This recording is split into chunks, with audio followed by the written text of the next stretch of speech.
পাহাড়ের এত সুন্দর ভিউ যা দেখে পুরাই মুগ্ধ আমরা।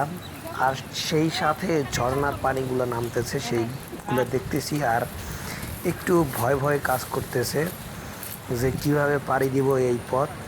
তার সাথে আমি অনেক বড় বড় কথা বলছিলাম যে এই পানি আমার কাছে কিছুই না, ঠিক আছে, এই পানি থেকে আমি হেঁটে হেঁটে চলে যেতে পারবো এবং আমার দ্বারা কোনো ব্যাপারই না, আমি এখান থেকে মনে করেন একবারে চলে যাব। দেখেন আমার সাথে এখন কি হয়।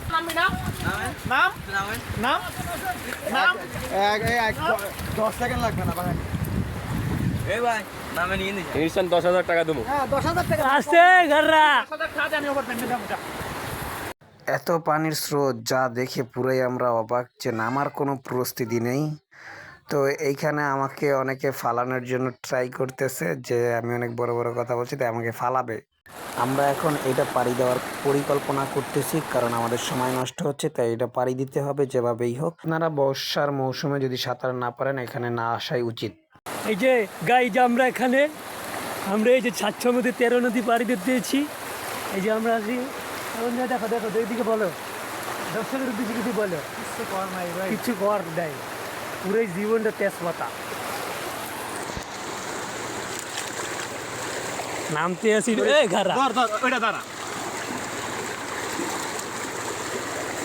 আরেকটাই করে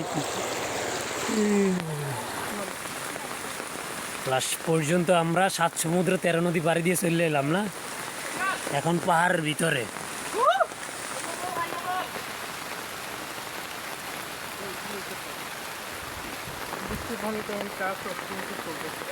আমরা জঙ্গলে ঢুকার সাথে সাথে দেখতে পারলাম এক এলিয়েন এক জায়গায় দেখি চুপটি করে বসে আছে, সেখান থেকে ঝর্ণার পানি পড়তেছে। আমরা দেখি এখন এলিয়েনের সাথে একটু কথা বলার চেষ্টা করব।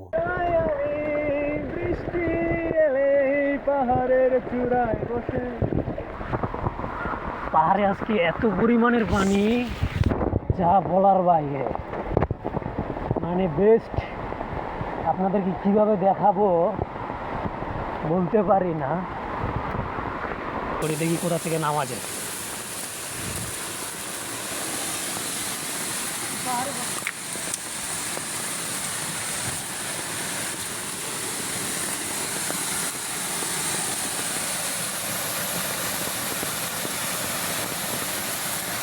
বেস্ট।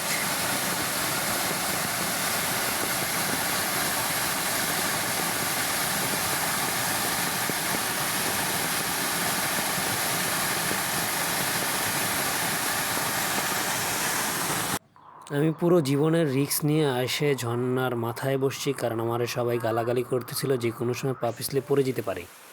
আমরা আছি ঝর্ণায়,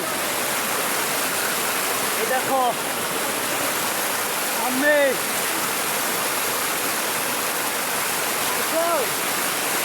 দেখো তোমরা।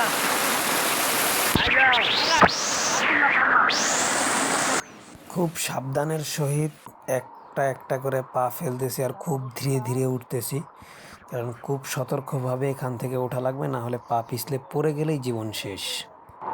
What the hell, man?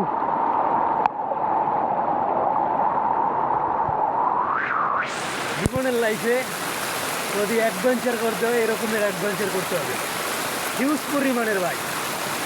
মানে কি বলবো, আজকে এমন একটা অ্যাডভেঞ্চার করতেছি যেটা বলার বাইরে, মানে মারাত্মক লেভেলে পুরাই।